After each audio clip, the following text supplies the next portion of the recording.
Welcome to Rooted and Unwavering, a podcast and radio show which features leaders from all walks of life in conversations about courageous connectedness.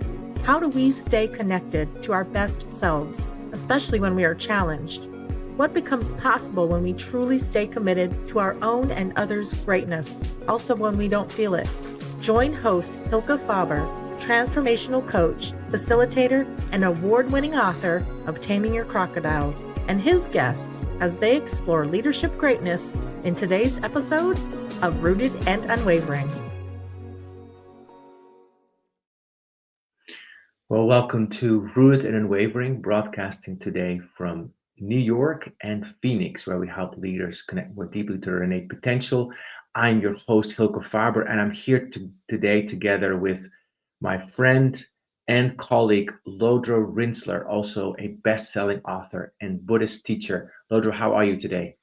I am good. It's just always a pleasure to hang out with you, so I'm excited to be here. I am excited to have you, and I look forward to our conversation that it may be of use to the people that are listening and ourselves as well. So before we go into the conversation with Lodro, we do at the beginning of every Rooted and Wavering podcast a brief reflection of why have this conversation altogether.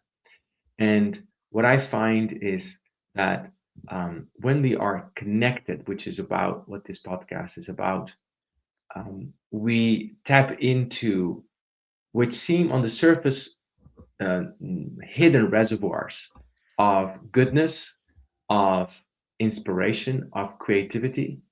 And I find that my mind shifts from what I don't want to what I yearn to and who I yearn to become. And I find that so life giving. I found in coaching sessions this week kind of this recurring theme where executives were coming in kind of contracted.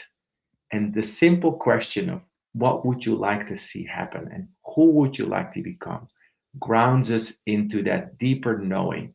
And operating from that deeper knowing is such a beautiful and life giving thing, which doesn't really have an end to it. So I'm so delighted to sit here together with my friend and colleague Lodro Rinzler, who I've been connected to for a decade and a half.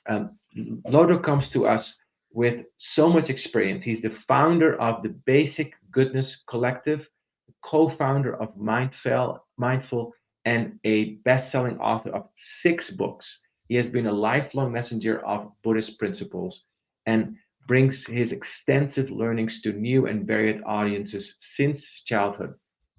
His books include The Buddha Walks into a Bar. I love that title. The award winning Walk Like a Buddha, and many more, where he shares his wisdom that he learned over a lifetime to a millennial audience yearning for meaningful messages. He graduated from Wesleyan University and he started there already, the school's Buddhist house while studying there. And after that, he began leading meditation practices in Boston at first and then around the country to share his experience. He's also the founder and executive director of the Institute for Compassionate Leadership, which is an organization charged with coaching and mentoring entrants as parts of a full educational experience. And I was part of that. I love that. And one of his things is he sees that suffering and anxiety can be conquered in any mind as long as it's opened by possibility. That's what he believes. He's been featured in many of the places that we get our information from, like the New York Times, the Wall Street Journal, the Atlantic, Fox, CBS, and NBC News coverage. He has been honored twice with Independent Publisher Book Awards, and he currently lives in upstate New York with his wife, daughter, and pets. And besides all of these things, um, he, in my view and experience, is this wonderfully in high integrity human being who is so deeply kind and caring. And he's poured his kindness into this new book that is about to come out. You are good, you are enough. Or maybe it's already out and you will tell us about this, Lodro. So, welcome, Lodro. I am so delighted to have you here today. And my first question to you is tell us more about what you've learned about connectedness in your life and leadership? Tell us about that. Thanks for having me on. And thank you for that very generous introduction. It's very kind. So this new book, you mentioned it did just come out just like a week ago. You are not late to the party. It's called You Are Good, You Are Enough. And it's about this thing that you and I have taught together on. We were chatting just before we went live about how we used to teach a particular program together. And in that program, I was going over the notes just the other day, and there was the acknowledgement that there's a lot of types of mind constraint. So the mind that's too full, I'm right, everyone else is wrong. The mind that's toxic, that sort of puts everything through the lens of like, I'm special or better than others. The mind that we called as absent was the sense of like, not enoughness, I'm not worthy. And that's, that was 12 years ago, it was 2014. And here, 12 years later, there's this book that I did, which is, hey, that point that we made, that's not our mind expressing itself fully. When we're able to relax into ourselves, we find that the mind is naturally, innately open. That's who we are. That's knowledge we're basically good. So it's really funny to see, we've been having this conversation for at least 12 years, but it's not, to answer your question more directly, it's not just, you're basically good, that's the end of the book. I could have done that. I thought about it. Just, hey, let me direct us to the various ways that we connect to the goodness that lives inside of us instead of buying in wholesale to the stories we tell ourselves about not being worthy enough or not being good enough. But then I took it to, well, listen, it's not just you and me that's basically good. It's everyone. It's the person that you like. It's the person you don't know. It's the person you have a hard time with. And then it goes even further to say, what is society if not us plus those types of people? It's me plus all these people that I like and love, and then this small group of people that I might not like, and then this massive group of people called people I don't know. That's society, really, in a nutshell. So that sense of interconnection, I'm saying, what if we did that through the lens of basic goodness? So the sense of connectivity here is not through the lens of, oh my gosh, I'm in competition with everyone for resources or time or whatever. When I go to wait at the post office, I'm in connection to others, and I'm viewing that through the lens of poverty mentality of, I need these people to go away so I can get my thing done. Or a sense of enoughness, which is, oh, we're all here in this little society called a post office. This has particular rules that says I wait in line, and I'm patient, and I can be kind to the people around me, and I can show up through a different lens, a lens of goodness as opposed to a lens, again, of not enoughness.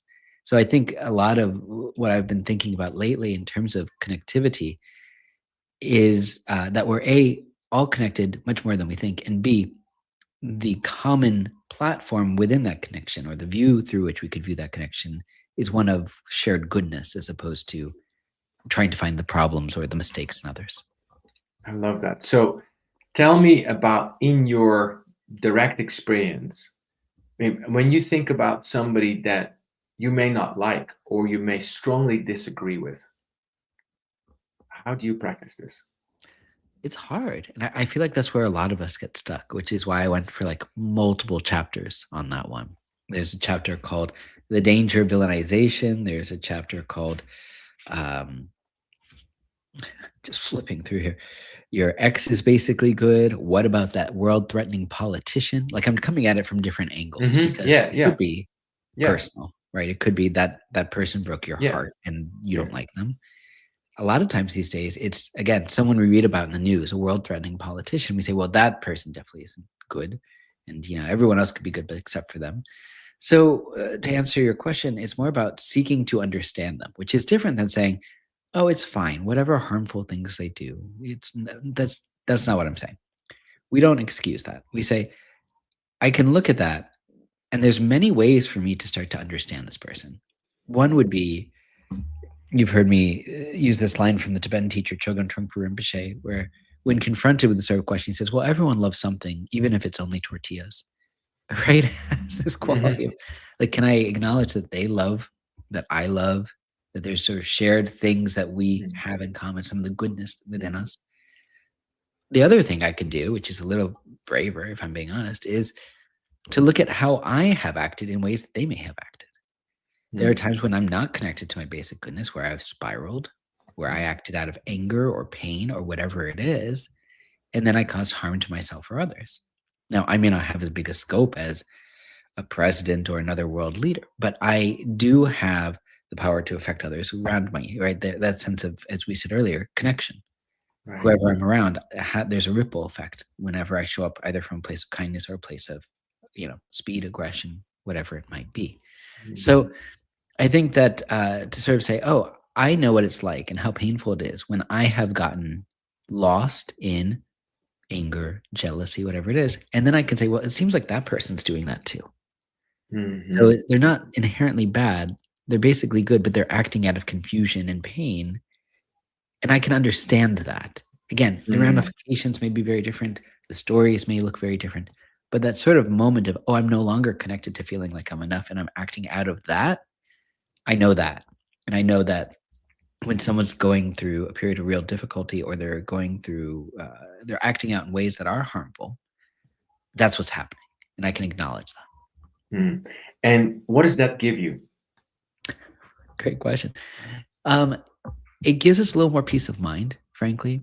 It doesn't help us to hate.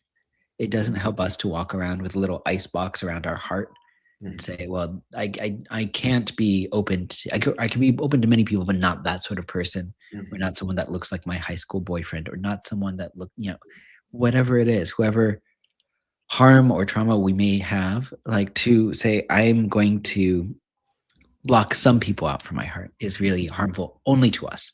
Quite frank, going back to that world-threatening politician example, that person doesn't care if we don't like them. They don't know us. It only hurts us when we spiral into all of the stories about what a schmuck they are. That's just hurting us. And I'm not saying, oh, well, we should change the stories and make them all positive. I'm saying we can at least understand them a little bit more. There might even be a small seed of compassion within what we discussed. But at least we're not torturing ourselves with the stories about the negativity. It's the old thing from the Buddha, where there's this story, he's traveling through this town. Wherever the Buddha went, it said that he just sort of attracted bazillions of followers listening to his stories and his teachings. And there's this poor guy who's essentially, in my mind, just trying to go to work, and he's got he can't use any of these normal roads because it's all covered over with like these followers of the Buddha all of a sudden. And he's annoyed, and he goes over there and he says, hey, like, you're, for this wise teacher, I'm going to give you a piece of my mind because you're not, look what this chaos that you're bringing to my town. And the Buddha listens to him and then said, let me ask you a question about this anger. He says, you're feeling angry. He says, yes. Okay, let me ask you a question about the anger. If I give you a present, but you do not accept it, who does the present belong to? He goes, it belongs to you. He goes, right. So if you try to give me your anger and I do not accept it, who holds the anger? He goes, I do. And he said, that's exactly it. Anger is like holding a lump of hot coal.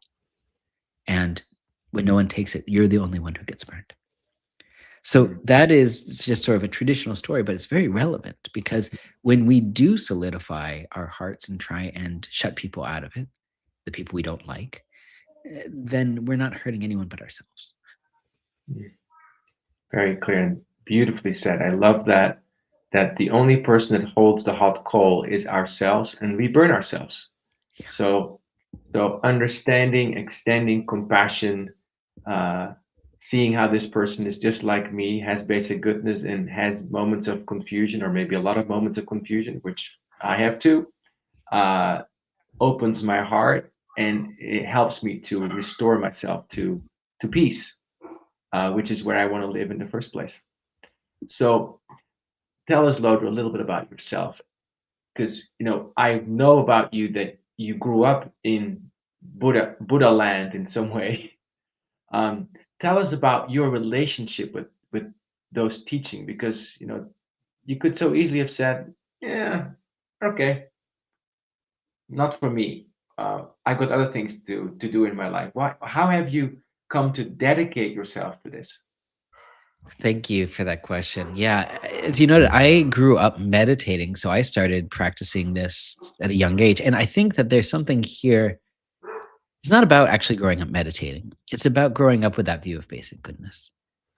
I think that I have a almost 3-year-old daughter at this point, and this is one of those lessons that I took on from my parents, that when something goes wrong, right? Like she was helping us cook the other day, and she's 3, so everything is just going everywhere.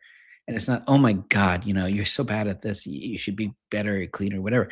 It's, oh, you're basically good and you made a mess, right? Like it's a different perspective between something's wrong with this kid and this kid's great. This kid is basically whole, complete, good as is. And sometimes messes happen, sometimes mistakes happen. And that view is crucial. So that was sort of imbued in me from an early age. So when I did things, into my teenage years and so on, that view never was shaken. It was, okay, I'm basically good and I made a mistake and I can learn from it. So I think that, going forward, since it's been sort of baked into my psychology from a young age, it was really interesting. Flash forward, a few decades when I started teaching meditation. I've been teaching meditation for 25 years now. And I would have conversations with people about this and they'd be like, this is a shocking development. What do you mean I am basically good? What do you mean that I am inherently whole, complete, good as is? And there are so many people who did not get that messaging growing up, who really needed to hear it, who still need to hear it. I'm thinking, I tell a story in the book about a friend of mine, Neil, who was attending a meditation program with me. And he's queer. He grew up in a community that didn't necessarily say he was bad for being queer, but it wasn't particularly supportive either. And there was, on just a subtle societal whisper level, kids being cruel on a schoolyard or whatever it might be, something that got into the back of the mind that maybe there's something a little wrong. And, came out living a wonderful life. But, at this point, it was 80 years ago, I want to say, that maybe 10, he was attending that class and he heard this introduction to basic goodness. And he said, oh my goodness, what if I've actually been whole all along? What if these kids on the schoolyard, essentially, the proverbial kids on the schoolyard, were wrong? And that voice that I internalized as a result is wrong, saying you're not enough, you're not okay. And what if this is the actual reality? And it was when I started teaching all of these things around basic goodness, I was like, I think this might be the most important thing we need. So to answer your question, people are like, why this book? Why not? Like, I just think we don't have this conversation enough. We approach our life through I'm effed up and everything else is effed up. The world is effed up right now. That's just where we're at. Mm-hmm. As opposed to, I'm basically good. The people in this world are basically good. And we have a fighting chance at fixing things, sort of moving things in a more positive direction if we actually take that perspective. So I do think that this is just an incredibly important time for us to be talking about this. And hopefully this book adds to that conversation around basic goodness. But for me personally, it's always been around. It's always been important to me personally, and it's been a guiding light. So I feel like it's almost overdue for me to try and have this conversation with people, knowing, as I do, just how transformative it is for people who may have been raised with a very different view or gotten a little bit of a societal whisper in their ear saying, actually, ...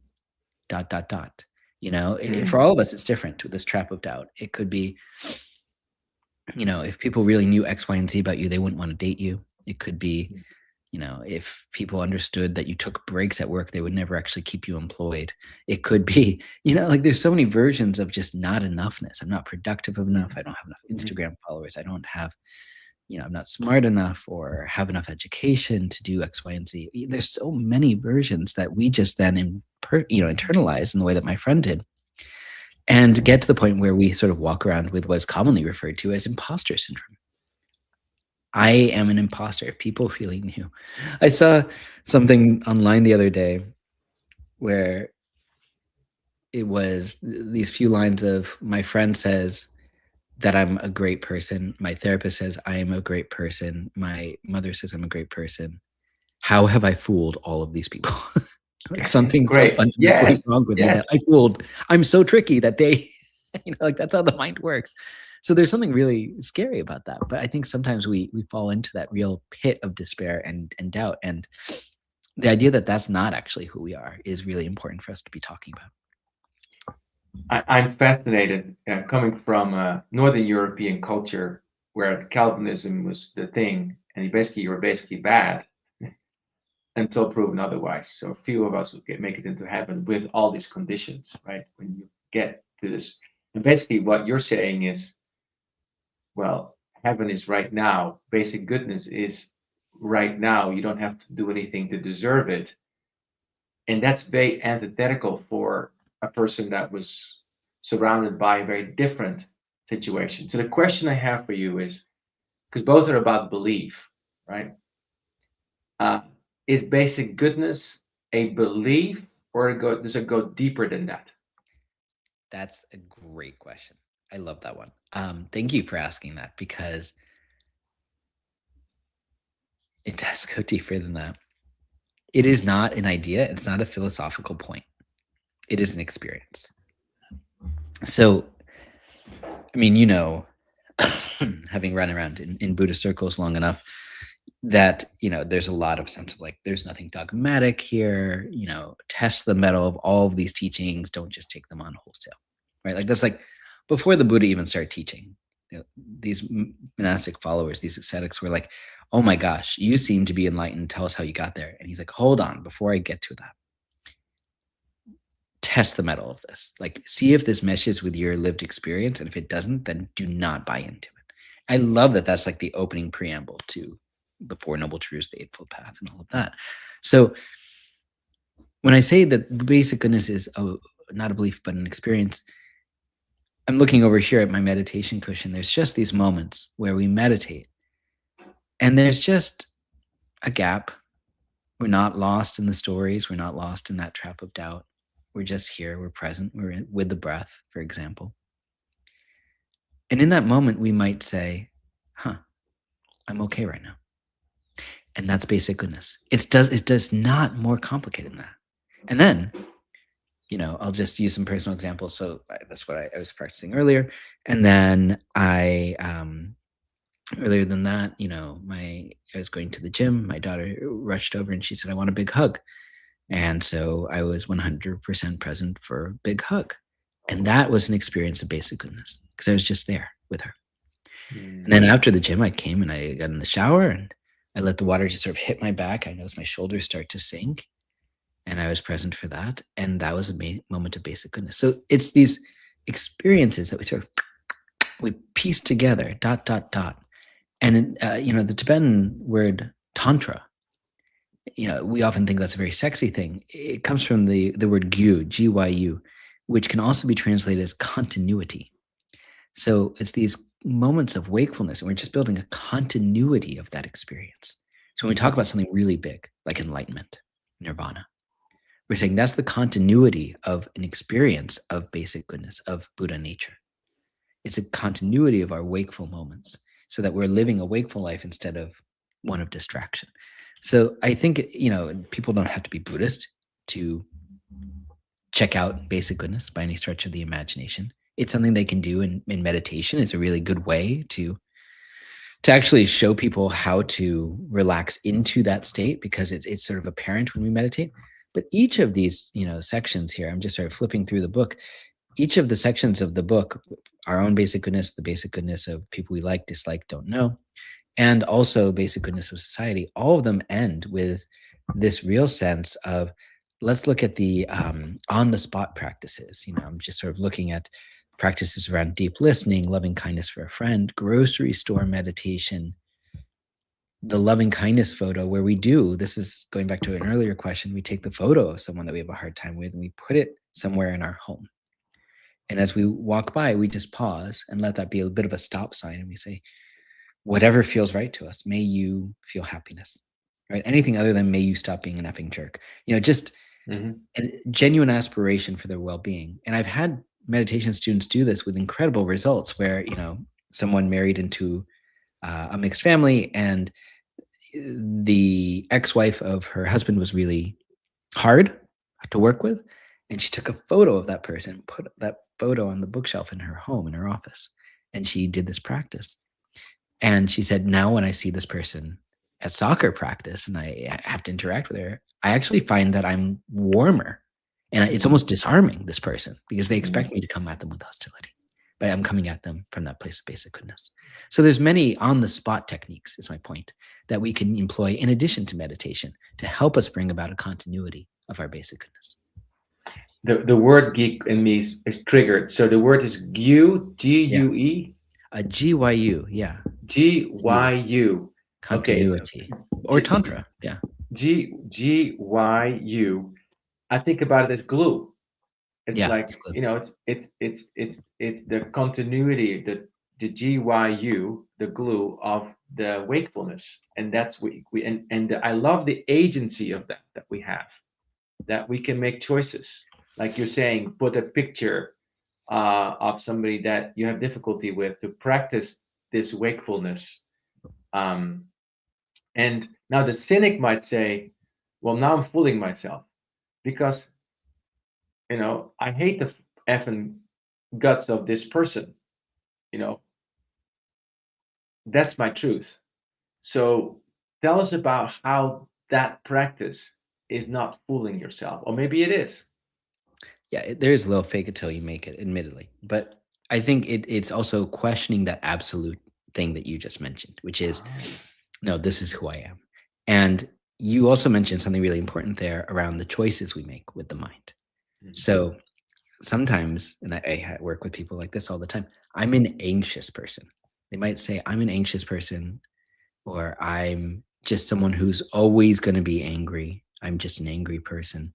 And it becomes this identity marker as opposed to when anxious thoughts come into my head, and this is a little harsh of me, I admit, I'm making choices to go chase after each one and plan out every scenario and to keep telling myself the same story over and over again, even when 9 times out of 10, the anxious thing doesn't happen. There's a great line from the Tibetan Buddhist teacher Dilgo Khyentse Rinpoche, where after spending time with us, he said, I don't understand with you Westerners why you worry so much. Because, and I'm paraphrasing here, if you worry about something and it doesn't happen, you spent all of that mental energy about something that didn't even occur. And if you worry about something and it does happen, you spent all that mental energy and it happened anyway. I was like, oh gosh, I felt very called out at the time with that one because, I sort of, despite growing up Buddhist, I really grappled with anxiety for many years. And I had to write a whole book on that just to process, which was my previous one, Take Back Your Mind, Buddhist Advice for Anxious Times. But the point here is people over-identify sometimes with, I'm an anxious person, I'm an angry person, this is who I am, and they don't think they have choices.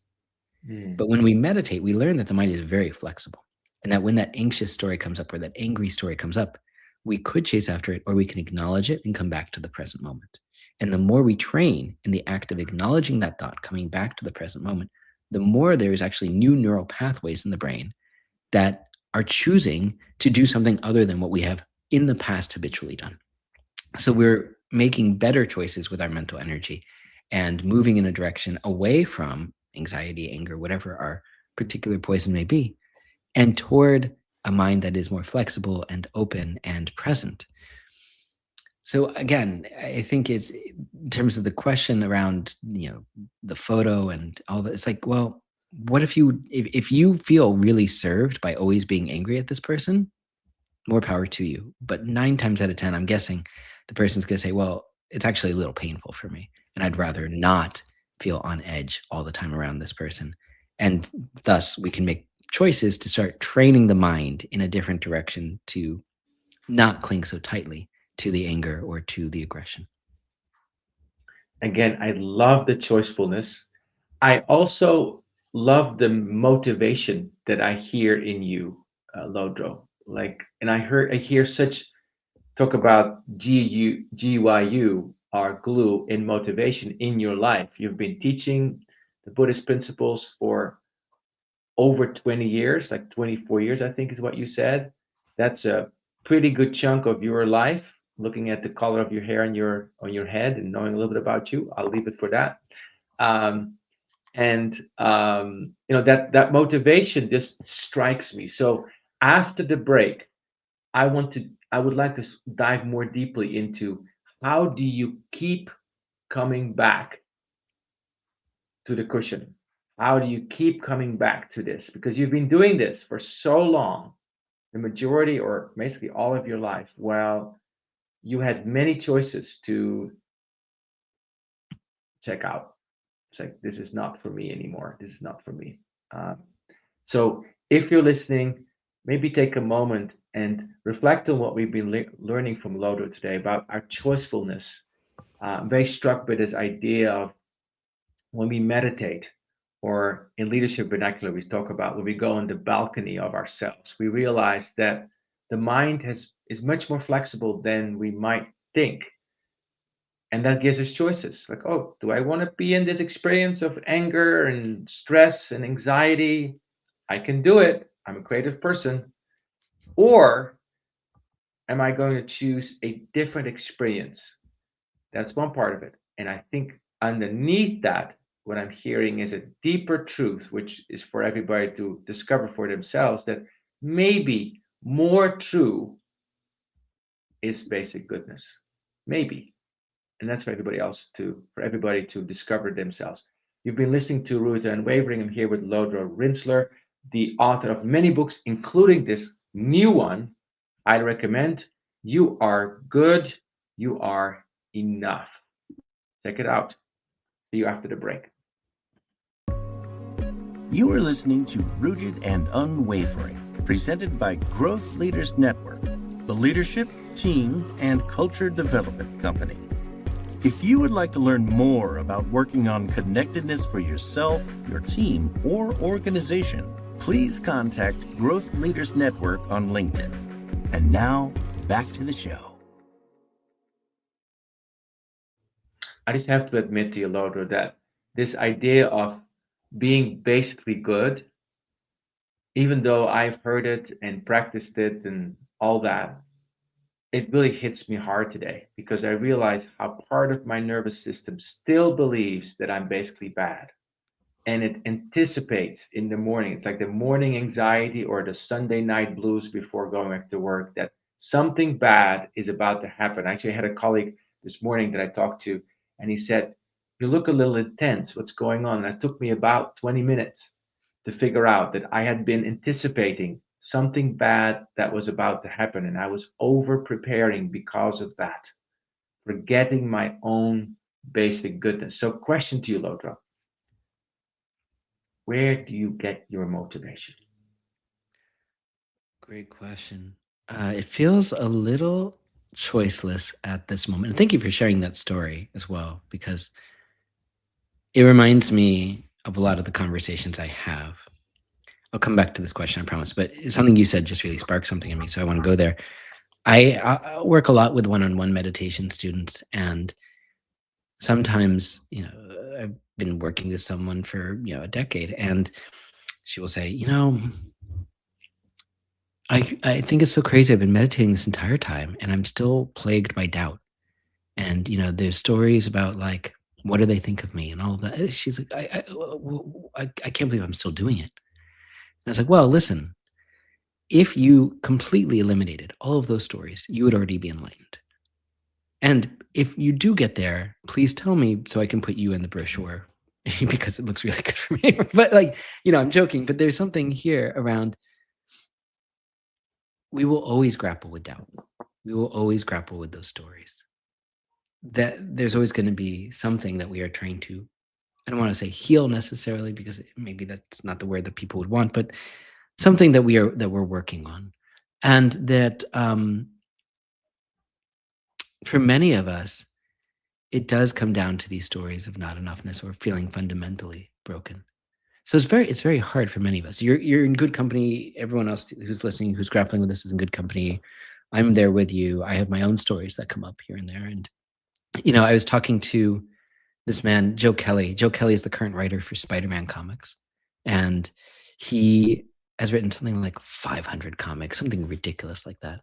So you've been doing this for a very long time. And you're writing this massive title. And, how do you deal with this? Because I know I have a book.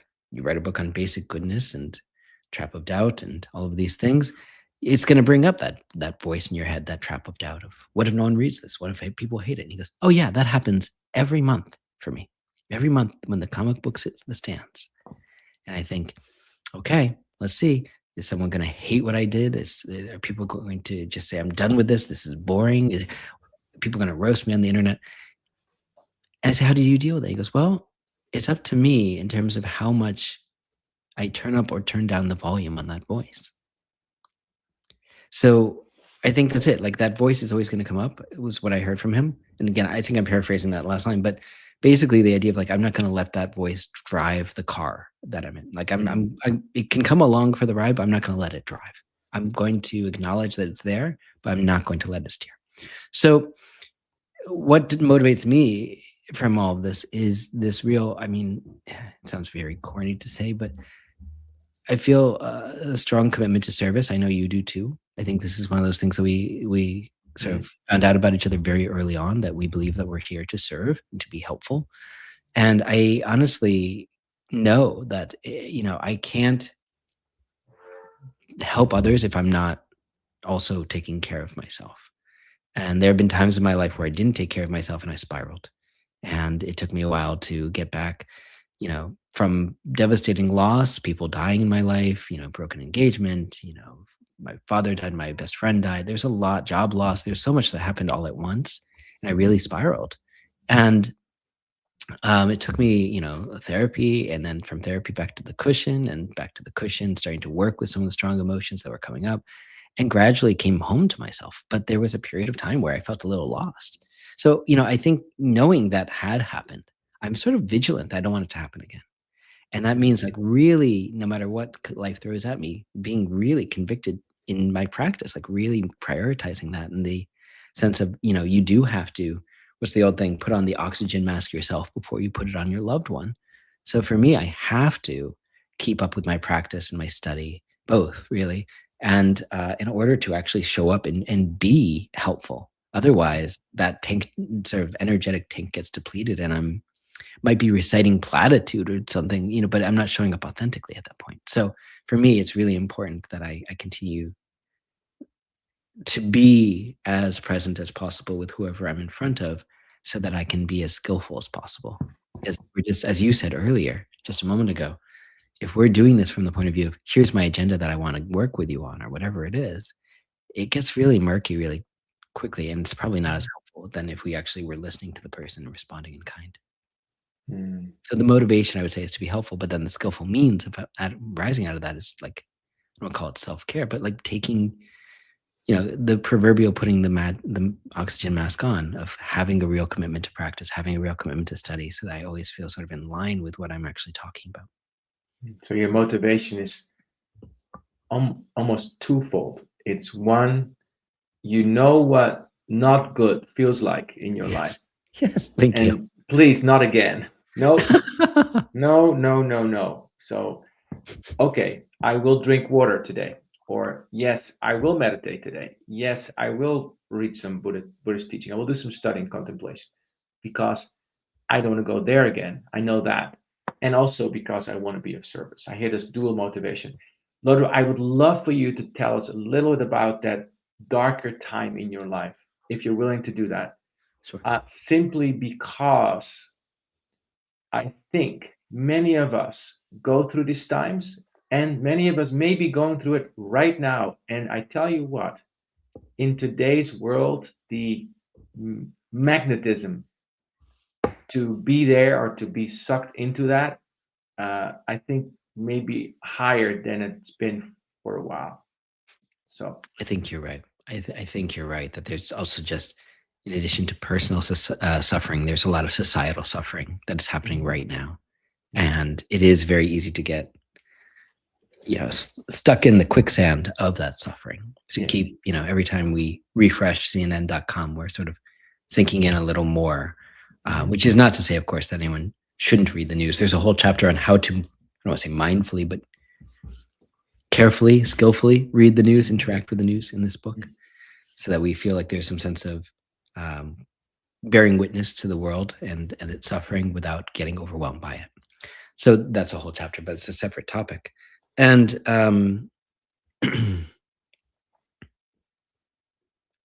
what you're asking here, it's tough. It's tough to sort of just like dive back into this period because it felt so chaotic and so messy. It was this period of, as I said before, like within 6 weeks, it was um, a job loss, an engagement broken. My partner at the time woke up one day and says, I don't want to be in New York City. I want to be in Europe. And I said, oh, well, that's not something we talked about ever. She goes, yes, but I want to do it.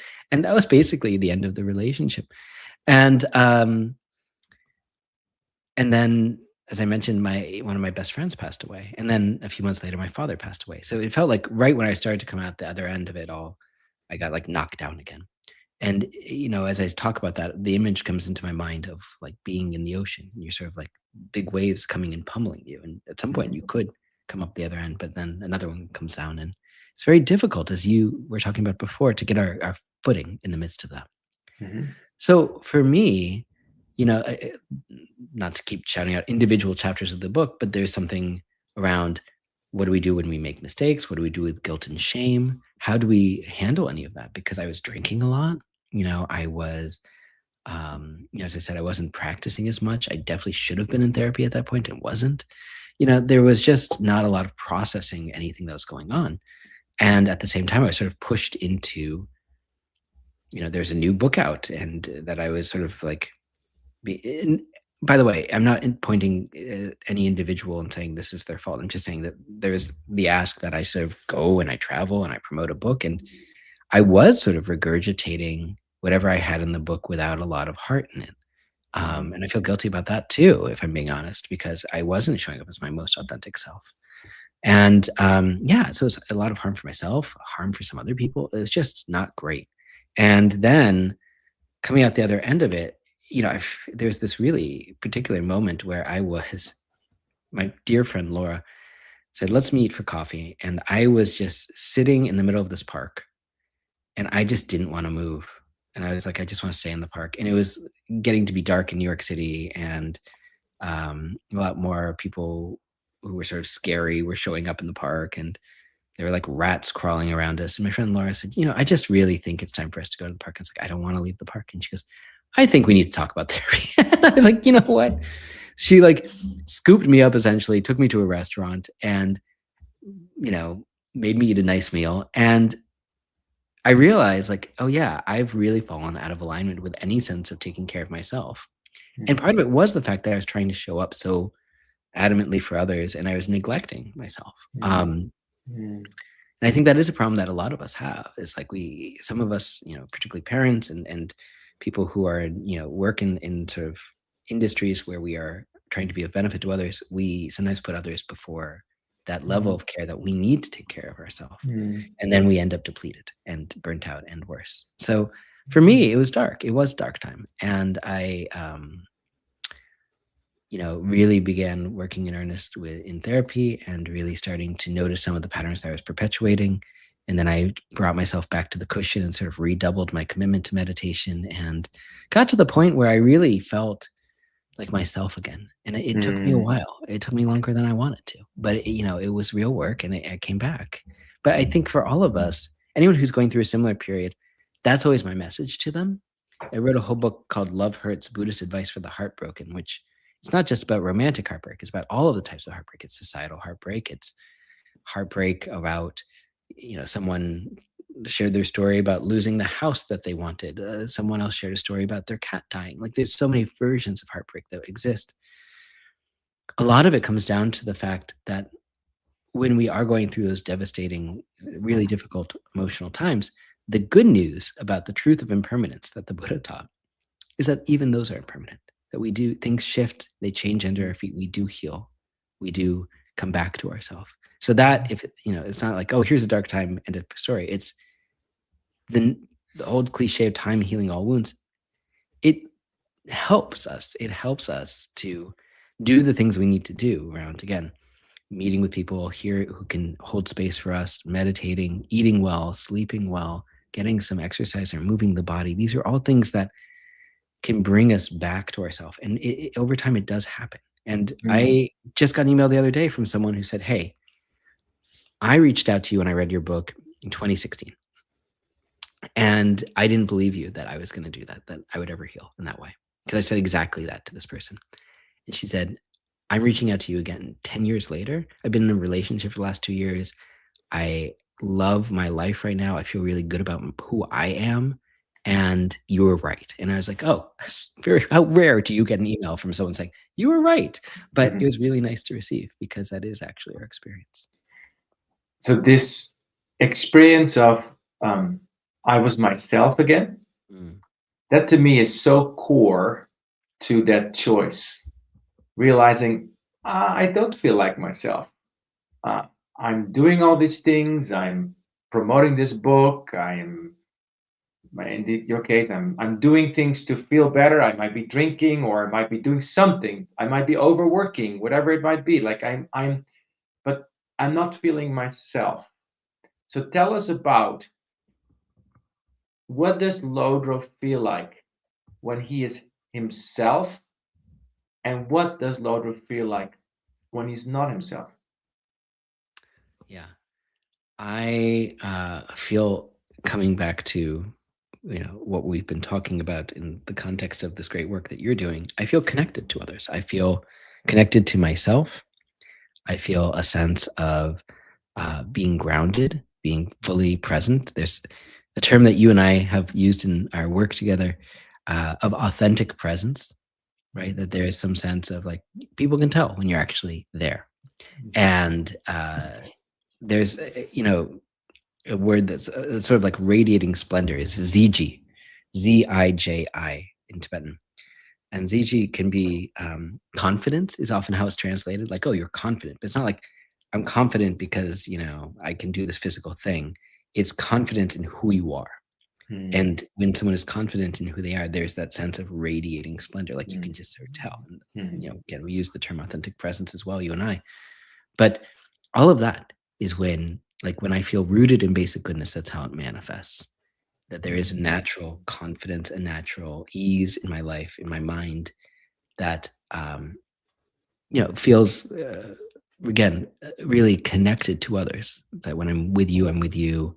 Should my daughter barge in asking for another hug or to sit in my lap, I'm there here with her too, right? Like, that there's some sense of life doesn't have to be a problem. Like, I think that, to use that example, there's a hilarious clip that made the rounds back during the pandemic where someone was trying to give a very educated report to a major news industry, and their kid came running into the background because everyone was working from home. And like, the wife is like struggling to get the kid out, and the kid's not going out, and like this is all going on in the background as he's trying to deliver with a straight face. I was like, well, no, actually, the kid isn't the obstacle. The kid is part of the experience too.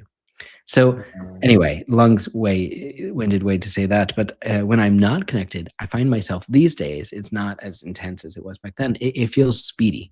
I find myself like, there's, oh my gosh, so many things going on. Like, there's just a lot of plates spinning. Like, it just feels like, there's never enough time. Again, having a toddler does that to you, I suppose. But, again, it's comes down to that slight distinction of, is this a problem or is this okay?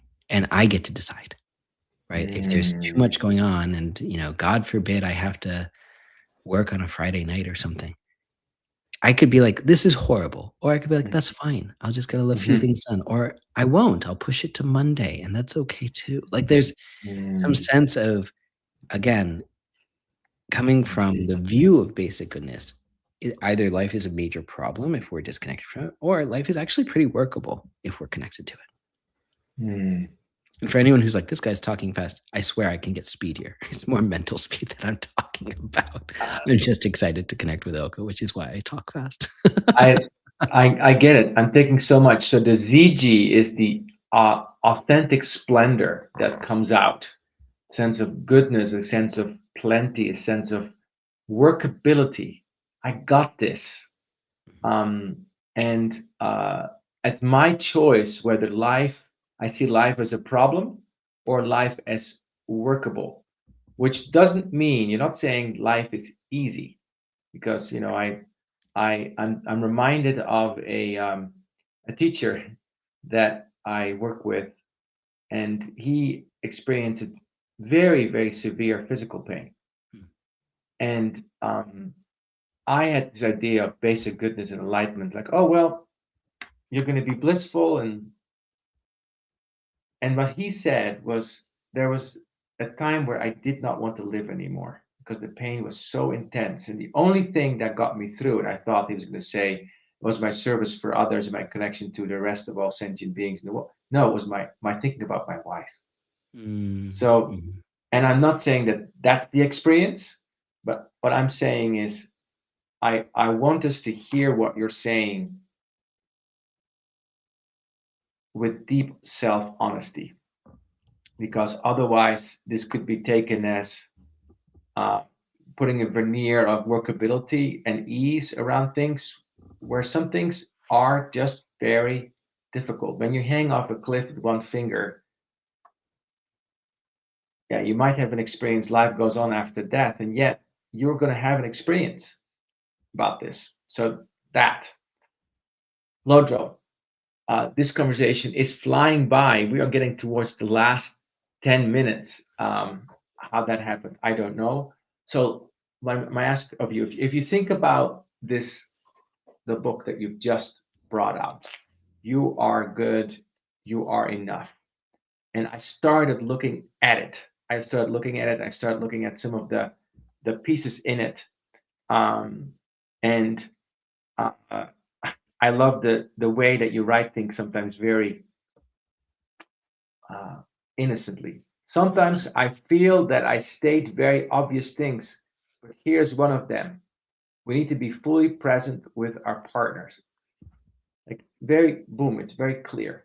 So one question I have for you is, how does this not become yet another thing like authentic presence on our to-do list? How do you work with this from this different place that I think you're talking about? Yeah, I think the part of this book that's deeply unappealing, it's my honest opening here, is that it becomes less about here's your 10 things to do and more about here's how you could view things differently.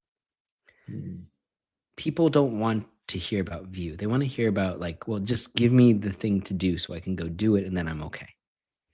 And I don't blame anyone for that. We live in a culture that really rewards that, frankly. But while there are meditations in here, and as I mentioned, a bunch of on-the-spot techniques, so to speak, things you can do as part of daily life to recognize basic goodness in yourself and others, a lot of it is not like adding, as you said earlier, to a long list of things that you need to do or accomplish in order to become basically good. It's just the view of, what if, again, it's like an experiment. Like, what if I test the metal of that? Just like the Buddha said, please test the metal of this idea. He said, you have the same awake energy that I do. I got enlightened. I became a Buddha. It's called Buddha nature.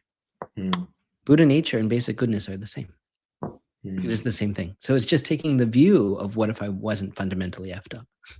What if I was good? And then from there, as you noted, it's not a Pollyanna thing. It's not everything's good in life. It's not everything goes your way. I have hardship. I have incredible hardship. I just use the example. I love my daughter, but it's hard to have, a 2.5-year-old. Even in the context of this, there's like a lot of noise, a lot of activity around the house. And there isn't someone who valued a lot of peace. I think my wife and I did not know what we were getting into with this. So, I love my daughter, and it's also hard at times. She is relentless in asking me to be 100% present with her. So it's like, wow, I really get no time for distraction when I'm with her, which is, good for me. And then, there's all sorts of other things. As I don't mean to blow up her spot. I don't think she would mind me saying it. I came across my wife and she was crying today. And I said, are you okay? What's going on? And she said, oh, I was just reading the news. I was like, yeah, I feel that. Just to actually bear witness to the news and to acknowledge the suffering that's happening in the world.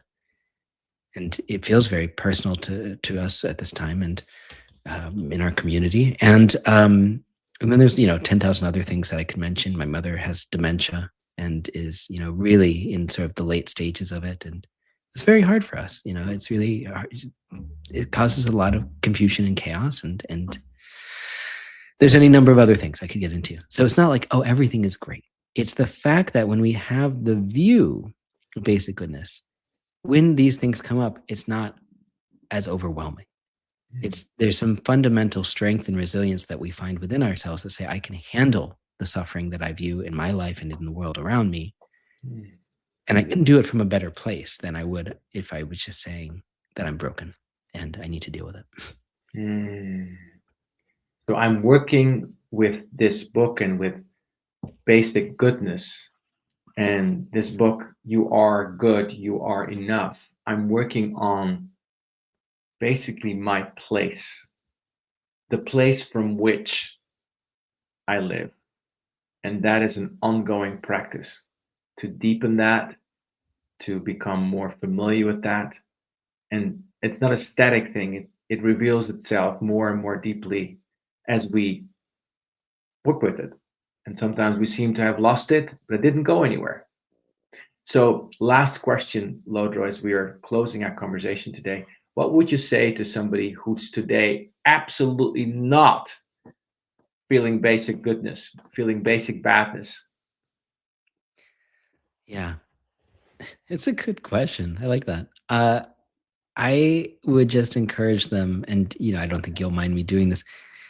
Why don't we just take 3 deep breaths together, and we'll breathe in through the nose, out through the mouth. So breathing in, out through the mouth,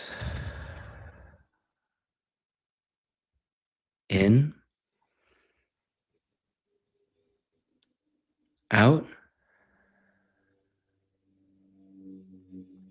We'll do one more in through the nose, out through the mouth. And just notice as we exhale, if there's any relaxation that's come about in the body or mind, if there's any feeling that in this moment, some of the tension has been let go or that you're okay. And that's it. It could be half a second of that. It could be 5 seconds of that. But there's something underneath. That 3 breaths right there, what is that, 30 seconds, something like that? But when we feel so triggered, it's long enough for us to cut through the story that we're telling ourselves that's keeping us locked in pain, and to sort of come back to the present moment long enough to just glimpse a sense of okayness, a sense of enoughness, and then we can rebuild from there. I hear it as looking up at the sky and seeing myself surrounded by all of life. Like, oh, yeah, it's a little bit bigger than the story that I'm in at the moment. And I thank you so much, Lodro, for this closing thought from you. Yeah, thank you. When we started talking, it was actually pretty stormy here, and I'm looking outside and it has become very blue. And just to continue with that previous topic, when it is very stormy, it's hard to believe that there's a blue sky underneath when there's so many storm clouds. It really is. And the analogy that is often used in Tibetan Buddhism is that our mind is like the sky. And the thoughts and strong emotions that come up are the clouds rolling across the sky. The clouds do not take over the sky. They just come and go. The basic nature of the blue sky remains, even though it's sometimes obscured. So if we ever need to remember that we are basically good, we can just look to the sky. Look to the sky, take a few deep breaths. Remember to make our string of basic goodness by GUI or GYU. My Tibetan is not that great. My English for that would be glue. So that we develop an inner ziji, an inner confidence that is more there for us, available for us. So we afford that to us. That's what I'm taking from this today. Like, we are worth it to invest in ourselves, to develop that place of basic goodness, because our experience of life can be so much richer. We can be kinder, and we can look at the challenges of our world, which are intense with wiser eyes. Thank you so much, Lodro, for being with us. Check out his book. It's available in bookstores called You Are Good, You Are Enough. You are good, you are enough. We've been listening to Lodro Rinzler with us today. He's this very experienced meditation teacher, best-selling author, and a fantastic friend who inspires the blue sky in all of us, and including me. You've been listening to Rooted and Unwavering, broadcasting live today, where we help leaders connect more deeply to their innate potential. See you next time. I'm your host, Hylke Faber.